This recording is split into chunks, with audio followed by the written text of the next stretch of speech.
करेंगे आप, उसमें आप साक्षी भाव पैदा करेंगे, आपका इन्वॉल्वमेंट हो जाएगा, आप उस प्रोसेस से जुड़ जाएंगे। और जब किसी चीज से आप जुड़ते हैं तो उसके बारे में आपकी जानकारी बढ़ जाती है। चाहे ज्ञान का क्षेत्र हो, ज्ञानार्जन करना चाहते हो, व्यवसाय का क्षेत्र हो, राजनीति का क्षेत्र हो, या कोई भी क्षेत्र जो मनुष्य करता है, उसमें इन वैज्ञानिक उपकरणों का सहारा लेकर के आप अपना जीवन स्तर ऊपर कर सकते हैं। और मैं इन्हीं भारतीय वैज्ञानिक उपकरणों का सहारा लेकर के एक बहुत बड़ा लक्ष्य निर्धारित करने के चक्कर में पड़ा हुआ हूं। और ऐसा कि ये कोई लक्ष्य अलग किस्म का नहीं है, आप ही लोगों के लक्ष्य से मिलता जुलता है।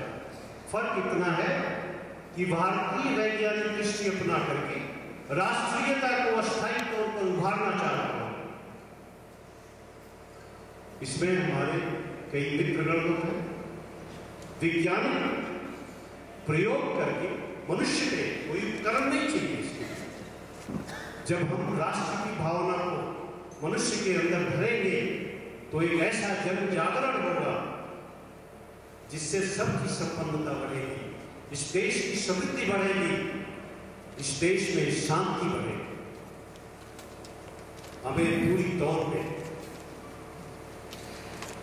भारतीय वैज्ञानिक दृष्टि को अपनाना चाहिए और अपने जीवन में इस दृष्टि को पूरी तौर पे लागू करते हुए जीवन स्तर को ऊपर करना चाहिए। कभी कभी मैं सोचता हूं उस देश ने विश्व को क्या क्या दिया है, क्या दिया है, वैज्ञानिक प्रश्नों में क्या दिया है, क्यों दिया है, कैसे दिया है, कब दिया है। भैया लोग बताओ, एक ऐसी चीज जो विश्व में जानी जाती है, गांधी इस देश के थे, बुद्ध इस देश के थे, चाणक्य इस देश के थे। गांधी ने विश्व को क्या दिया? सत्य और अहिंसा। ये दो उपकरण, इन दो उपकरणों की विश्व में सबसे अधिक जरूरत है, सबसे अधिक जरूरत है। और आज अपने देश में जब 60 करोड़ लोग थे हम लोग, तो एक गांधी पैदा हुआ। और आज लगभग दूनी जनसंख्या है हमारी। लगे रहो मुन्ना भाई के रूप में हम समझ रहे हैं इस बात। 1 अरब 20 करोड़ से ज्यादा लोग, और गांधी की उस परंपरा को जहां सत्य और अहिंसा पूरी तौर पे व्यवहारिक जगत में लागू कर दी गई थी, आज एक भी गांधी ढूंढने से नहीं मिला। हमें कोशिश करना है कि भैया लोग, आप लोगों में से गांधी, बुद्ध और चाणक्य की वैज्ञानिक खेती करें, ताकि फिर से ये डेफिसिट जो हुई है वो ना हो। और कोशिश जारी है, ऐसे लोग जो सोच रहे हैं इस चीज को, वो आगे बढ़े और निरंतर इस दिशा में कदम बढ़ाएंगे जहां सत्य और अहिंसा के जो प्रयोग हुए हैं इस देश में, और इस देश ने जो मानक उपस्थित किया है, वो पुनः इस देश की संपत्ति के रूप में रहे, दुनिया को देने के लिए रहे। और मैं आपको एक बात और भी बता दूं, भारतीय संस्कृति जो है विश्व की धरोहर है।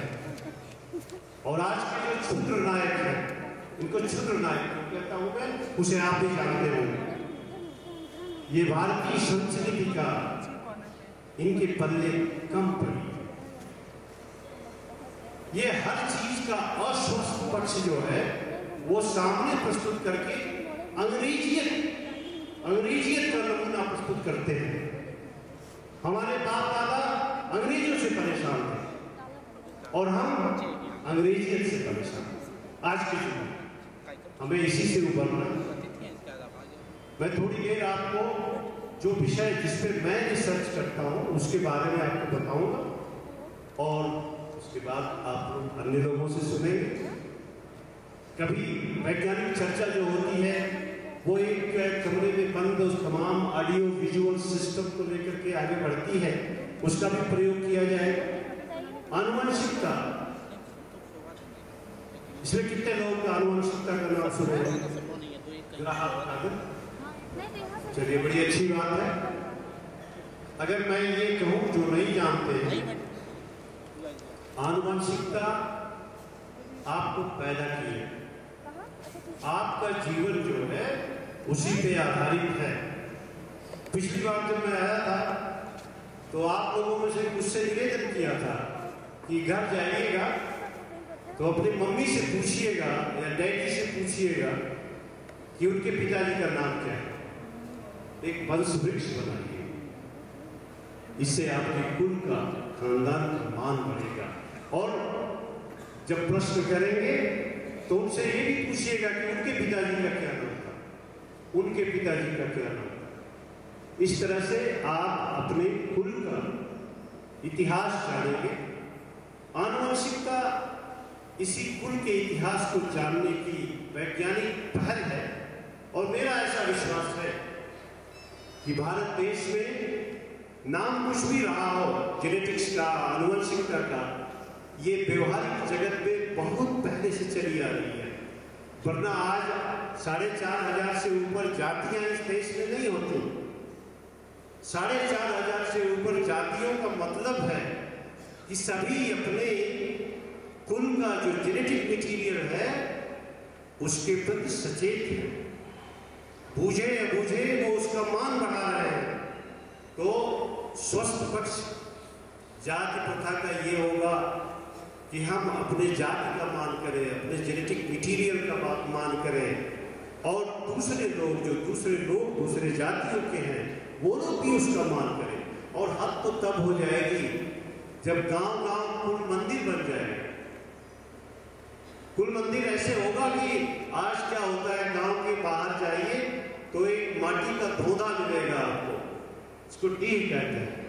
वहाँ पूजा कुछ फूल मिलेंगे और औरतें वहाँ परछावन करती हैं और गालियाँ गाती हैं शादी में, ब्याह में और ऐसे सामाजिक उत्सवों पे। कितना अच्छा होगा अगर गांव में एक कुल मंदिर हो जहाँ हमारे बाप दादाओं का नाम लिखा हो और कई पीढ़ियों तक ऐसी वंशावली वहाँ लगाई गई हो। और वहाँ जब सामाजिक उत्सव होंगे, पारिवारिक उत्सव होंगे तो बाबा के बाबा का नाम भी दिया जाएगा। और इस तरह से हम अपने पूर्वजों के मान को बढ़ाएंगे। इससे क्या क्या फायदे होंगे? फायदा ये होगा कि अगर आपको नहीं पता है कि आपके बाबा के बाबा एक ही थे और आप मुकदमा लड़ रहे हो अपने में ही, तो ये लगेगा कि हम तो सब एक ही जगह से आ रहे हैं। इस तरह की परेशानियां नहीं करनी चाहिए आपसे।